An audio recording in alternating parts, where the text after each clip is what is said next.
Hello दोस्तों, नमस्कार दोस्तों। आज की वीडियो में बात करेंगे आलू और प्याज के होलसेल बिजनेस के बारे में और जानेंगे कि आलू और प्याज का होलसेल बिजनेस क्या है, इसकी मार्केट में क्या प्रोडक्शन है, क्या डिमांड है और कहाँ पे सबसे ज़्यादा आलू और प्याज का प्रोडक्शन होता है इंडिया के अंदर, या फिर किस प्रकार से ये बिजनेस स्टार्ट किया जा सकता है। इन सब बातों के बारे में डिस्कस होगी इस वीडियो के अंदर। तो चलिए वीडियो स्टार्ट करते हैं और जान लेते हैं आलू और प्याज के बारे में। तो दोस्तों, आप सभी को पता है आलू और प्याज दो ऐसी सब्जी है जिनका इस्तेमाल सबसे ज्यादा खाने में किया जाता है।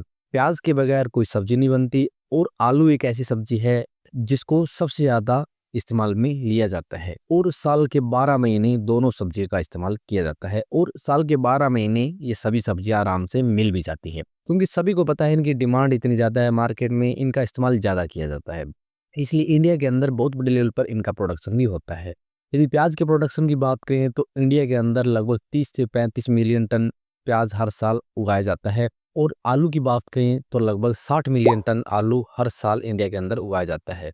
और प्याज के प्रोडक्शन की बात करें तो महाराष्ट्र हो गया, इसके साथ एमपी हो गया, बहुत से स्टेट के अंदर बहुत बड़े लेवल पर प्याज का प्रोडक्शन होता है। इसके बाद आलू की बात करें तो आलू उत्तर प्रदेश हो गया, पंजाब हो गया, ऐसे बहुत सारे स्टेट के अंदर बहुत बड़े लेवल पर आलू का प्रोडक्शन भी किया जाता है। और दोस्तों, जितना आलू का प्रोडक्शन किया जाता है इतनी खपत इंडिया के अंदर नहीं होती, इसलिए बाहर भी इनका एक्सपोर्ट किया जाता है। और बहुत से लोग हैं जो इनका रिटेल या फिर होलसेल का बिजनेस कर रहे हैं मार्केट में, क्योंकि सभी को पता है इनकी अच्छी डिमांड है और ये सब्जियां साल के 12 महीने चलती है। तो यदि आप भी सोच रहे हैं आलू प्याज का बिजनेस करना तो आप भी इनका बिजनेस कर सकते हैं।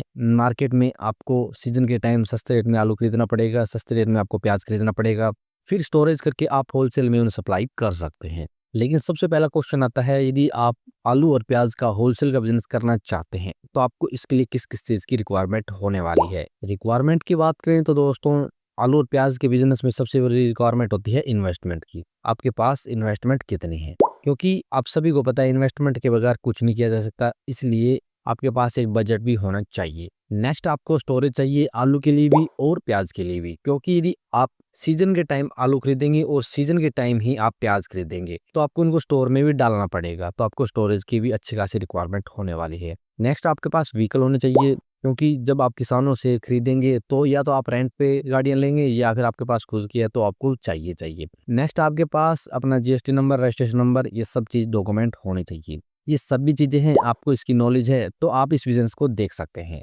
नेक्स्ट क्वेश्चन आने वाला है, यदि आप आलू और प्याज का बिजनेस करने की सोच रहे हैं तो इस बिजनेस मॉडल में क्या कुछ इन्वेस्टमेंट लगती है, क्या कुछ आपका बजट होना चाहिए। तो दोस्तों, इस बिजनेस के अंदर बजट या फिर इन्वेस्टमेंट की बात करें तो आपको बहुत सारी चीजों पे इन्वेस्टमेंट करनी पड़ती है।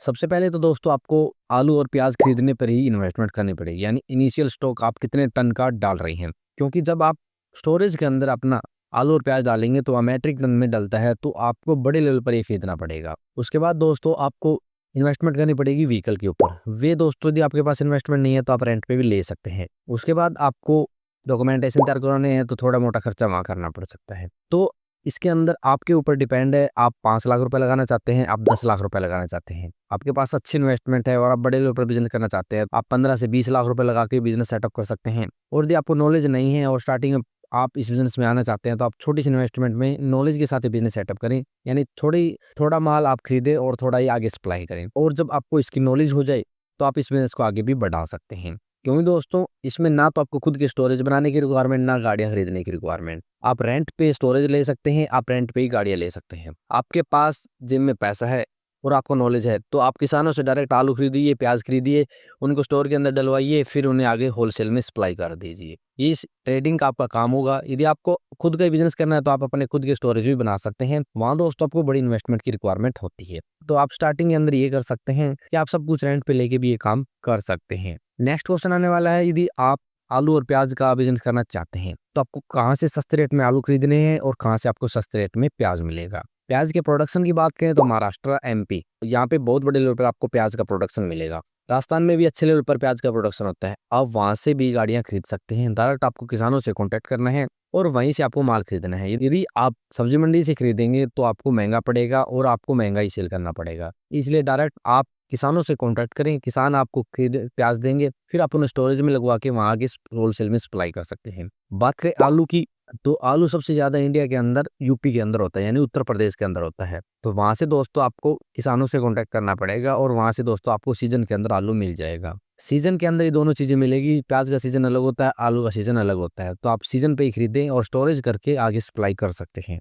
बात रहती है इस बिज़नेस के अंदर आपको कौन से डॉक्यूमेंटेशन की रिक्वायरमेंट होगी। डॉक्यूमेंटेशन की बात करें दोस्तों, वैसे तो आप छोटे लेवल पर काम करना चाहते हैं ट्रेडिंग का, तो आपको ज़्यादा डॉक्यूमेंटेशन की रिक्वायरमेंट नहीं होती। और यदि आप अच्छे लेवल पर मैट्रिक टन में बड़े लेवल पर काम करना चाहते हैं, तो आपको जीएसटी नंबर, रजिस्ट्रेशन नंबर सब चीज़ें बनवानी चाहिए, जिससे आपको बिज़नेस करने में कोई भी समस्या ना आए। और फिर दोस्तों जब आप बड़े लेवल पर काम करने लग जाएँ, तो आपको सब्जी मंडी के अंदर अपनी शॉप भी रेंट पे लेनी चाहिए, जिससे आपका शॉप का भी नाम होगा, आपका भी नाम होगा और आपका बिज़नेस भी मार्केट में चल जाएगा। क्योंकि यदि आपकी सब्जी मंडी के अंदर शॉप होगी, तो वहाँ पे दोस्तों सभी रिटेलर आते हैं और वहाँ से आप होलसेल में आगे सप्लाई करेंगे। यही काम होता है दोस्तों, क्योंकि आपने मंडी में देखा दोस्तों कि वहाँ पे प्याज के अलग डीलर होते हैं, वहाँ पे आपको आलू के अलग मिल जाएँगे, फ्रूट की कंपनी अलग मिल जाएँगी। सभी कोई फ्रूट कंपनी, कोई वेजिटेबल कंपनी अलग-अलग अपना-अपना नाम लेते हैं। तो इस प्रकार से दोस्तों आपको बिज़नेस करना है, तो आपको सब्जी मंडी के अंदर शॉप लेनी चाहिए रेंट पे और वहाँ से दोस्तों आप अपने हिसाब से अपना बिज़नेस कर सकते हैं। क्यों दोस्तों, आप 2 प्रकार से बिज़नेस कर सकते हैं। एक तो दोस्तों आप गाड़ी-गाड़ी सप्लाई करेंगे और दूसरा दोस्तों आप